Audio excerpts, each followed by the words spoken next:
The new Volkswagen Beetle Cabriolet is perfect for those seeking a retro cool soft top while still maintaining a sense of practicality. The new Coupe was introduced in 2012, with the Cabriolet following in 2013. There's a variety of specs and styles to choose from. Thankfully, the one that we're in today has managed to impress us at CarBuyer and has head-turning looks for all the right reasons. And that's because it really does look the part with its non-threatening smiley face and distinctive bulbous wheel arches. The small spoiler on the rear plays up to its cheeky and playful side too. But first and foremost, we're interested in its practical side. There's not a huge amount of room, which is to be expected from a car like this. However, thanks to the roof folding on the outside of the boot, you always get this much space. And you can fold the seats down.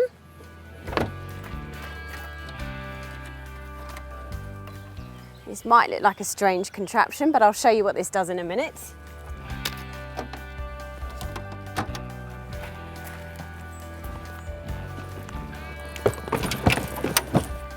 There we go, the boot is plenty big enough for my large suitcase with space to spare.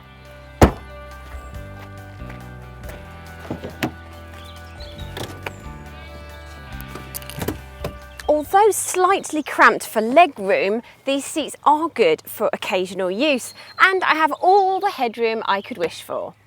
All jokes aside, with the roof up, I have actually had my 6-foot father sat in this very seat, but with me driving, and he was fine. Back to that contraption that I was showing you.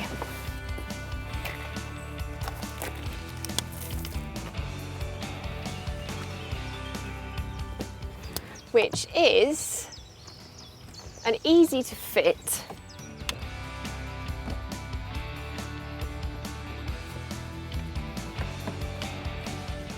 wind deflector.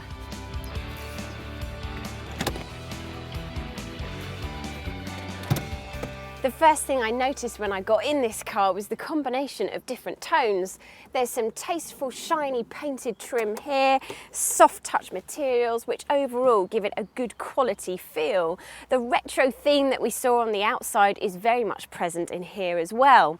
There are 6 different trim levels to choose from. However, the design gives you everything you need: air conditioning, DAB digital radio, and then the options list includes things such as sat-nav and an upgraded Fender sound system. However, if it's real retro flair that you're after, you'll have to go for the 50s, 60s or 70s. Storage is good as well, with 2 cup holders, a little compartment here, and it passes the big bottle test. Places for fruit or whatever you would like to store there. Anyway, enough of that, let's get driving. The roof can be operated of speeds of up to 31 miles per hour, so you can put it up and down as much as the weather fluctuates on your journey. Rain, sun, you know, the usual. There is hardly any wind buffeting with the roof down, so long as you have installed the easy-to-fit wind deflector, thus allowing me to talk to you about how economical this car is.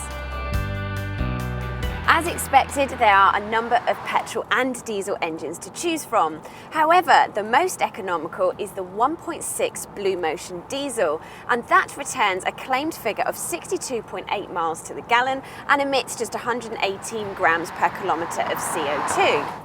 All can be teamed up with a manual or automatic DSG gearbox, apart from the one that we're in today, which is a 1.4 twin charged, only comes in manual, and it returns 41.5 miles to the gallon and certainly has enough pace to complement the comfortable ride.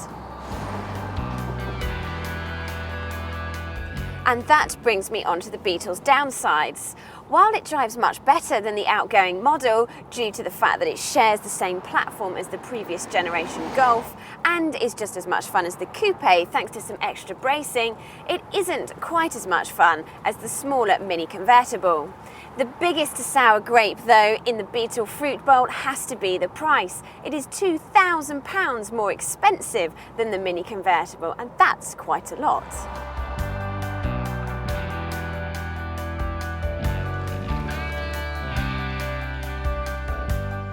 Well, that pretty much sums up the new Beetle convertible. It's an easy to live with, retro-inspired, cool soft top that turns heads for all the right reasons.